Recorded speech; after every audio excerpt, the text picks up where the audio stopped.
जय हिंद दोस्तों। आइए देखते हैं जो लुसेंट की ऑब्जेक्टिव बुक आती है उस बुक का हमने साइंस का सेशन स्टार्ट किया था। इससे पहले हमने इसके चैप्टर 1 को अपलोड कर दिया है। ये साइंस में भी केमिस्ट्री का चैप्टर है। इससे के बाद फिजिक्स और बायोलॉजी के भी वीडियो को अपलोड किया जाएगा। यह बिल्कुल नई बुक है और नई बुक से पढ़ने का यही बेनिफिट होता है कि जो पहले वाले बुक में कुछ त्रुटियाँ रह जाती है उस त्रुटियों को इस बुक में सुधार कर लिया जाता है। तो आइए देखते हैं क्वेश्चन नंबर 1 क्या कहता है। परमाणु अभाज्य हैं, निम्नलिखित में से किसने प्रस्तावित किया था? तो ये डाल्टन ने। निम्नलिखित में से आधुनिक परमाणु सिद्धांत का जनक माना जाता है, किसे माना जाता है? तो ये जॉन डाल्टन को माना जाता है। परमाणु संरचना का मॉडल किसने विकसित किया था? तो ये बोहर तथा रदरफोर्ड ने किया था। परमाणुविक नाभिक किसने खोजा था? तो ये रदरफोर्ड ने खोजा था। परमाणु के नाभिक का आकार होता है, परमाणु के नाभिक का आकार क्या होता है? 10⁻⁻5 मीटर।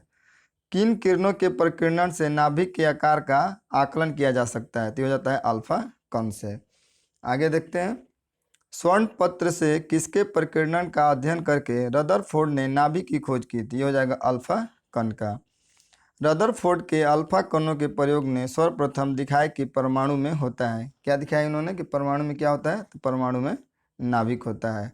रदरफोर्ड का पतले स्वर्ण पर्ण पर अल्फा कण प्रकीर्णन प्रयोग निम्नलिखित में से किसकी खोज के लिए उत्तरदायी है? ये किसके लिए उत्तरदायी हो जाता है? तो परमाणु के नाभिक के लिए। रदरफोर्ड के प्रकीर्णन परीक्षण ने किसकी मौजूदगी को सिद्ध किया? ये किसकी मौजूदगी को सिद्ध किया था? तो परमाणु में क्या होते हैं? न्यूक्लियस होते हैं। इस बात का इन्होंने सिद्ध किया। किसी पतली स्वर्ण पर्णिका से अल्फा कणों का प्रकीर्णन किसकी उपस्थिति का संकेत करता है? किसकी संकेत करता है? तो कहता है किसी परमाणु के केंद्र में धनावेशित नाभिक होते हैं। रदरफोर्ड के अल्फा कण प्रकीर्णन प्रयोग से निम्नलिखित में से कौन सा निष्कर्ष निकाला जा सकता था? इसमें पूछा है नहीं निकाला जा सकता था। क्वेश्चन पे ध्यान दे, इसमें पूछा है नहीं। नहीं में क्या हो जाएगा? इलेक्ट्रॉन स्थिर ऊर्जा का वृत्तीय पथ प्रगति करते हैं जिससे कक्षा कहते हैं। ये इसका क्या था? नहीं था। नाभिक की खोज के लिए रदरफोर्ड ने जब परमाणु के पतले पत्र पर अल्फा के कणों को बौछार किया तो क्या हुआ था? तो अधिकांश अल्फा कण धातु की पन्नी को बिना विक्षेपण के पार करके चले गए थे। आगे देखते हैं। नाभिक के धनावेशित होने की खोज की थी। किसने किया था? कि नाभिक का जो होता है, क्या बोलते हैं, नाभिक कैसा होता है? धनवेशित होता है। किसने किया था? तो ये रदरफोर्ड ने। एक परमाणु के 3 आधारभूत अवयव कौन से हैं? कौन कौन से होते हैं? तो प्रोटॉन, न्यूट्रॉन और इलेक्ट्रॉन। परमाणु के नाभिक में निम्न कण होते हैं। कौन कौन से होते हैं? तो प्रोटॉन और न्यूट्रॉन होते हैं। जबकि इलेक्ट्रॉन क्या करता है? इलेक्ट्रॉन बाहरी कक्षा में गोले गोले चक्कर लगाते रहता है।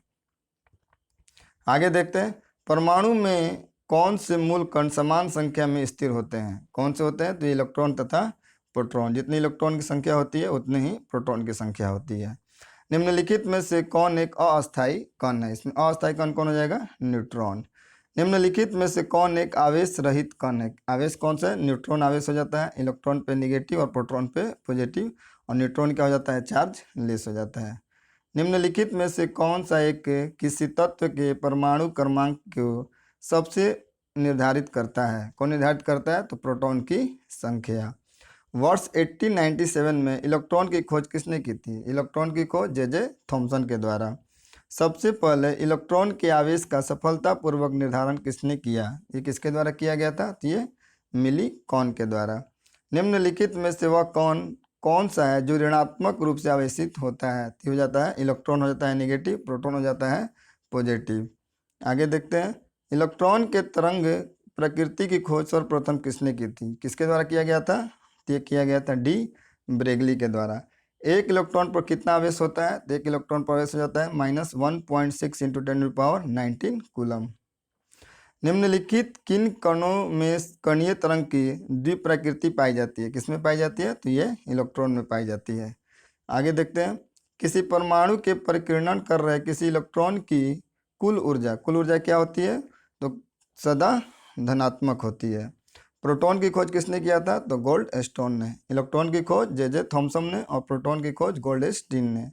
प्रोटॉन पर आवेश के बराबर हैं। किसके आवेश के बराबर होते हैं? तो अल्फा कण के बराबर होते हैं। ऋणावेशित परमाणु में प्रोटॉनों की संख्या क्या है? तो इसमें क्या हो जाती है? तो परमाणु में इलेक्ट्रॉनों की संख्या से कम होती है। न्यूट्रॉन की खोज किसने की थी? तो न्यूट्रॉन की खोज किसके द्वारा किया गया था? तो ये चैडविक के द्वारा किया गया था। न्यूट्रॉन की खोज जेम्स चैडविक के द्वारा। आगे देखते हैं क्वेश्चन नंबर 32। न्यूट्रॉनों के गुण धर्मों के संबंध में निम्नलिखित में से कौन सा कथन सही नहीं है? इसमें पूछा है कौन सा कथन सही नहीं है। इस देखते हैं, इसमें हो जाएगा पर न्यूट्रॉन के द्रव्यमान प्रोटॉन के द्रव्यमान के लगभग समान होते हैं, ये सही है। न्यूट्रॉन का आवेश शून्य होता है, ये भी सही है। न्यूट्रॉन परमाणविक नाभिक के चारों ओर चक्कर लगाते हैं, जबकि न्यूट्रॉन नहीं इलेक्ट्रॉन लगाते। क्या है? यही गलत है, इसलिए ये इसका आंसर हो जाएगा। आगे देखते हैं, निम्नलिखित में से किस परमाणु के नाभिक में न्यूट्रॉन नहीं होते हैं? तो ये हाइड्रोजन के नाभिक में क्या होंगे? न्यूट्रॉन नहीं होते हैं। आगे देखते हैं क्वेश्चन नंबर 34। पॉजिट्रॉन के खोजकर्ता हैं। पॉजिट्रॉन के खोजकर्ता कौन हो जाते हैं? तो ये हो जाते हैं एंडरसन। पॉजिट्रॉन किसका प्रतिकण है? पॉजिट्रॉन किसका प्रतिकण हो जाता है? तो ये हो जाता है इलेक्ट्रॉन का। एक भारतीय वैज्ञानिक जिसका नाम एक विशिष्ट मूल कण के साथ जुड़ा हुआ है। किसका जुड़ा हुआ है? तो ये बोस का जुड़ा हुआ है। किस न्यूक्लियर कण में कोई द्रव्यमान और कोई आवेश नहीं होता है, किंतु प्रचक्रण होते हैं? क्या होता है? प्रचक्रण होते हैं। किसमें? तो न्यूट्रॉनों में। वह कण जो न्यूक्लियॉन को बांधे रखने का कार्य करता है, कौन करता है? तो मेसॉन करता है। न्यूट्रॉनों के खोज करता है, पूछा इसमें न्यूट्रॉनों के खोज करता हो जाता है पाउली। आगे देखते हैं, मेसॉन के खोजकर्ता कौन हो जाएंगे? मेसॉन के खोजकर्ता हो जाते हैं युकावा। निम्नलिखित में से कौन सा एक परमाणु का भाग, इसमें पूछा है नहीं है। परमाणु का भाग कौन नहीं है? तो फोटोन इसका भाग नहीं होता है, जबकि इलेक्ट्रॉन, प्रोटॉन और न्यूट्रॉन तीनों के तीनों होते हैं। आगे देखते हैं, किसी तत्व की परमाणु संहति निम्नलिखित में से किसकी संख्या के योग के बराबर होती है? तो हो जाता है केवल प्रोटॉन और न्यूट्रॉनों की संख्या के योग के बराबर होता है। आगे देखते हैं क्वेश्चन नंबर 43। न्यूक्लियस की द्रव्यमान संख्या। न्यूक्लियस की द्रव्यमान संख्या क्या होती है? तो न्यूक्लियस की द्रव्यमान संख्या सदा उसके परमाणु क्रमांक से अधिक होता है। क्या होता है? उसके परमाणु क्रमांक से सदा अधिक होता है। किसी परमाणु के परमाणु द्रव्यमान और द्रव्यमान संख्या के अंतर को कहते हैं। उसके अंतर को क्या कहा जाता है? तो द्रव्यमान क्षति कहा जाता है। किसी तत्व का सर्वाधिक मौलिक अभिलक्षण निम्नलिखित में से कौन सा है? तो क्या हो जाता है? परमाणु क्रमांक। परमाणु भार का अंतर्राष्ट्रीय मानक, पूछा है अंतर्राष्ट्रीय मानक है। क्या हो जाता है अंतर्राष्ट्रीय मानक? तो कार्बन 12।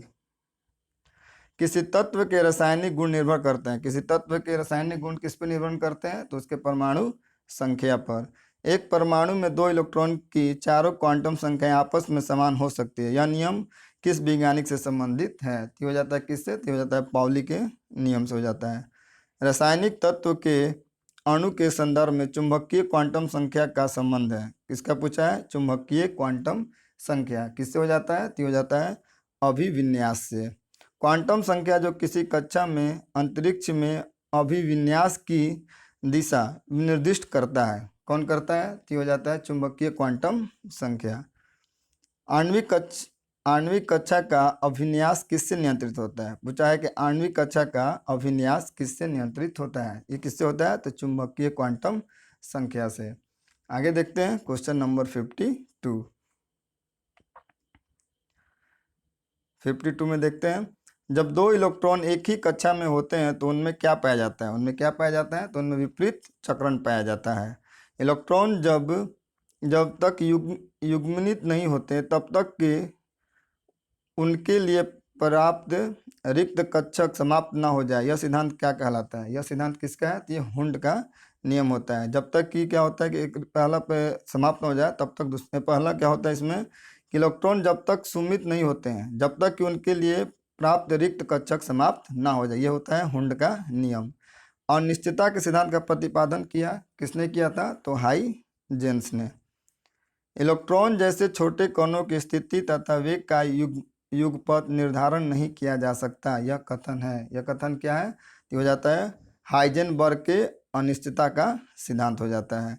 किसी परमाणु का रासायनिक व्यवहार निर्भर करता है, किस पर निर्भर करता है? तो न्यूक्लियस के क्या होता है? इसके न्यूक्लियस के गिर्द घूम रहे इलेक्ट्रॉनों की संख्या पर। किस पे करेगा? जो उसके इर्द गिर्द जो इलेक्ट्रॉन घूमते हैं उसी के संख्या पर।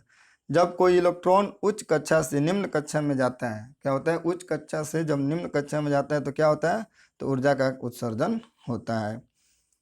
निम्न युग्मों में से कौन सा एक कण प्रतिकर्ण युग्म है, पूछा, इसमें प्रतिकर्ण हो जाता है। इसमें पूछा है कि प्रतिकर्ण युग्म कौन है, तो इलेक्ट्रॉन और पॉजिट्रॉन। किसी नाभिक का परमाणु क्रमांक Z है तथा उसकी द्रव्यमान संख्या m है, उसकी द्रव्यमान संख्या m है, नाभिक में न्यूट्रॉन की संख्या कितनी होगी, तो नाभिक में कितनी संख्या हो जाएगी, तो m-z। परमाणविक संख्या Z एवं द्रव्यमान संख्या a के परमाणु में इलेक्ट्रॉन की संख्या, इसमें इलेक्ट्रॉन की संख्या कितनी हो जाती है, तो Z के बराबर हो जाएगी। जितना उसका द्रव्यमान होगा उतना ही उसका इलेक्ट्रॉन का क्या हो जाएगा, संख्या भी हो जाएगा। आगे देखते हैं, एक तत्व में इलेक्ट्रॉन और न्यूट्रॉनों की संख्या क्रमशः 18 तथा 20 है। इस तत्व की द्रव्यमान संख्या, इस तत्व की द्रव्यमान संख्या कितनी हो जाएगी, तो 38 हो जाएगी, 20 + 18। एक परमाणु में 9 इलेक्ट्रॉन, 9 प्रोटॉन और 10 न्यूट्रॉन है। इसकी द्रव्यमान संख्या होती है, द्रव्यमान संख्या कितनी हो जाएगी, तो 10 और प्रोटॉन जुड़े 19, क्या हो जाएगा, 19। एक तत्व के परमाणु में 19 प्रोटॉन और 20 न्यूट्रॉन है। इसकी द्रव्यमान संख्या होगी, कितनी हो जाएगी इसकी द्रव्यमान संख्या, तो इसकी हो जाएगी 39, दोनों को ऐड कर देंगे। किसी तत्व के परमाणु में 2 प्रोटॉन, 2 न्यूट्रॉन और 2 इलेक्ट्रॉन हो तो उस तत्व के द्रव्यमान संख्या कितनी होगी, तो उसकी द्रव्यमान संख्या कितनी हो जाएगी, 4। एक परमाणु की द्रव्यमान संख्या 23 है और परमाणु क्रमांक 11 है। प्रोटॉनों की संख्या ज्ञात कीजिए, तो प्रोटॉनों की संख्या कितनी हो जाएगी, 11। R88 और 226 के नाभिक में न्यूट्रॉन और प्रोटॉन की संख्या क्रमशः है, कितना हो जाएगा, तो हो जाएगा 138 और 88। कार्बन का परमाणु क्रमांक 6 तथा परमाणु भार 12 है। इसके नाभिक में कितने प्रोटॉन होते हैं, तो इसके नाभिक में कितने प्रोटॉन हो जाएंगे, 6 हो जाएंगे। तत्व ए के परमाणु संख्या 13 है। इसमें संयोजी इलेक्ट्रॉन की संख्या होगी, इसमें संयोजी इलेक्ट्रॉन की संख्या कितनी हो जाएगी, तो 3 हो जाएगी। आगे देखते हैं, परमाणु संख्या 17 एवं द्रव्यमान संख्या 35 एक क्लोरीन परमाणु के नाभिक में होते हैं, क्या होंगे, तो 18 न्यूट्रॉन होते हैं। आगे देखते हैं, क्वेश्चन नंबर हो जाएगा 70। एकदा आयनित कार्बन परमाणु के नाभिक में क्या होता है, क्या होता है इसमें, तो 6 प्रोटॉन और 6 न्यूट्रॉन हो जाएगा। सोडियम का परमाणु संख्या 11 तथा परमाणु द्रव्यमान 23 है। इसमें इलेक्ट्रॉन, न्यूट्रॉन और प्रोटॉन की संख्या क्रमशः होगी, क्या हो जाएगी, तो 11 12 11 हो जाएगा। किसी तत्व का द्रव्यमान संख्या 35 है तथा उसमें 18 इलेक्ट्रॉन है, इलेक्ट्रॉन की संख्या 18 है, तो इसमें प्रोटॉन की संख्या होगी, इसमें प्रोटॉन की संख्या कितनी हो जाएगी, 18 ही। पोटेशियम के 19 और 40 में इलेक्ट्रॉन की संख्या, इसमें हो जाएगा कितना, इसमें हो जाएगा, इसको माइनस कर लेंगे, कितना आएगा, तो 19 हो जाएगा, 19 का क्या हो जाएगा, 19। आगे देखते हैं, यूरेनियम का प्रोटॉन की संख्या इसमें कितना हो जाएगा, तो इसमें प्रोटॉन की संख्या भी 92 हो जाएगा। इसमें पूछा है कि न्यूट्रॉन की संख्या, यहाँ प्रोटॉन पूछा था तो 92 हो जाएगा, और न्यूट्रॉनो पूछा तो माइनस कर लीजिएगा तो 146 हो जाएगा। आगे देखते हैं, सोडियम परमाणु में कोर इलेक्ट्रॉन की संख्या, कोर इलेक्ट्रॉन कितना हो जाएगा, इसमें 10 हो जाएगा। किसी परमाणु के इलेक्ट्रॉनिक विन्यास 2 8 2 है। इसमें संयोजी इलेक्ट्रॉन की संख्या, संयोजी इलेक्ट्रॉन की संख्या कितनी हो जाएगी, तो लास्ट में 2 है, तो संयोजी इलेक्ट्रॉन कितना हो जाएगा, 2। निम्नलिखित में से 20 न्यूट्रॉन 18 इलेक्ट्रॉन वाला कण कौन सा है, इसमें कौन सा हो जाएगा, तो हो जाएगा आर्गन 1838। तत्वों की प्रकृति को ज्ञात किया जा सकता है, कैसे ज्ञात किया जा सकता है, तो इलेक्ट्रॉनिक विन्यास के द्वारा। परमाणु क्रमांक 20 वाले परमाणु का इलेक्ट्रॉनिक विन्यास है, इसका क्या हो जाएगा, 2 8 10 8 18 2 20। निम्नलिखित में से कौन सा एक क्लोरीन का सही इलेक्ट्रॉनिक विन्यास है, 2 8 7 17 हो जाता है क्लोरीन का। निम्नलिखित में से कौन इलेक्ट्रॉनिक विन्यास संभव नहीं है, इसमें पूछा कौन संभव नहीं है, तो ये संभव नहीं है। 1s2 2s2 2p6 2d10 और 3s2 क्या संभव नहीं है। किसका इलेक्ट्रॉनिक विन्यास है, ये किसका इलेक्ट्रॉनिक विन्यास है, तो हो जाएगा Ne एवं Na+ का। निम्नलिखित में से कौन सी इलेक्ट्रॉनिक संरूप धातु तत्व के लिए है, इसमें तत्व के लिए कौन हो जाएगा, तो 2882। निम्नलिखित में से कौन सा इलेक्ट्रॉनिक संरूपण धातु तत्वों के लिए होता है, किसके लिए होता है, तो हो जाएगा 2 8 18 और 2 के लिए। आगे देखते हैं, क्वेश्चन नंबर 86। इसमें दिया हुआ है Al13 और 27 की इलेक्ट्रॉनिक संरचना क्या हो जाएगी, तो हो जाएगा 283 हो जाएगा। निम्नलिखित में से कौन सी इलेक्ट्रॉनिक संरचना सोडियम आयन की है? इसमें सोडियम का पूछा है तो 2 और 8। यदि कक्षा की संख्या n से व्यक्त किया जाए तो किसी कक्षा में अधिकतम इलेक्ट्रॉन की संख्या होगी, कितना हो जाता है 2n²। किसी परमाणु की बाह्यतम कक्षा में कितने इलेक्ट्रॉन रह सकते हैं? तो कितने रह सकते हैं? तो 8 से मैक्सिमम रह सकते हैं। आगे देखते हैं, यदि परमाणु की तीसरी कक्षा सबसे बाहरी कक्षा हो तो इलेक्ट्रॉन की अधिकतम संख्या तीसरी कक्षा में 18 होता है। आगे देखते हैं, किसी तत्व के परमाणु की दूसरी कक्षा में इलेक्ट्रॉनों की अधिकतम संख्या हो सकती है, क्या हो सकता है? पहला में 2, दूसरा में 8 और तीसरा में 18।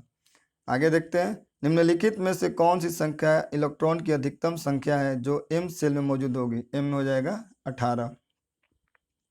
n कोष में इलेक्ट्रॉनों की अधिकतम संख्या, n कोष में अधिकतम कितना हो जाएगा? तो n कोष में हो जाएगा 32। परमाणु विद्युत के होते हैं, क्या होते हैं? परमाणु विद्युत के उदासीन होते हैं। प्रोटॉन की ऊर्जा E और संवेग P और वेग c है, तो इसका संबंध क्या होता है? P बराबर E/c होता है। किसी तत्व की रासायनिक प्रकृति निर्भर करती है, किस पर निर्भर करती है? तो उसके संयोजी इलेक्ट्रॉन पर।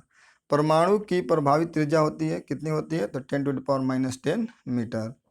आर्गन की द्रव्यमान संख्या 40 है, निम्नलिखित में से कौन सा कथन सही है? तो आर्गन में क्या हो जाएगा? इसमें आर्गन में इलेक्ट्रॉनों की संख्या कितनी हो जाएगी? 18। क्या होता है? आर्गन 18 और द्रव्यमान संख्या 40। एक तत्व जिसका परमाणु क्रमांक 35 और परमाणु के बोर मॉडल पर आधारित इसके संयोजी कोष में इलेक्ट्रॉन की सही संख्या निम्न में से क्या हो जाएगी? इसका परमाणु क्रमांक कितना दिया हुआ है? 35 दिया हुआ है, तो इसमें पूछा है इलेक्ट्रॉन की सही संख्या, तो इसमें हो जाएगी 7। डाल्टन के परमाणु सिद्धांत के अनुसार परमाणु को बनाने के लिए लघु पूर्ण संख्याओं के अनुपात में संयोजी होते हैं, क्या होते हैं? तो यौगिक होते हैं।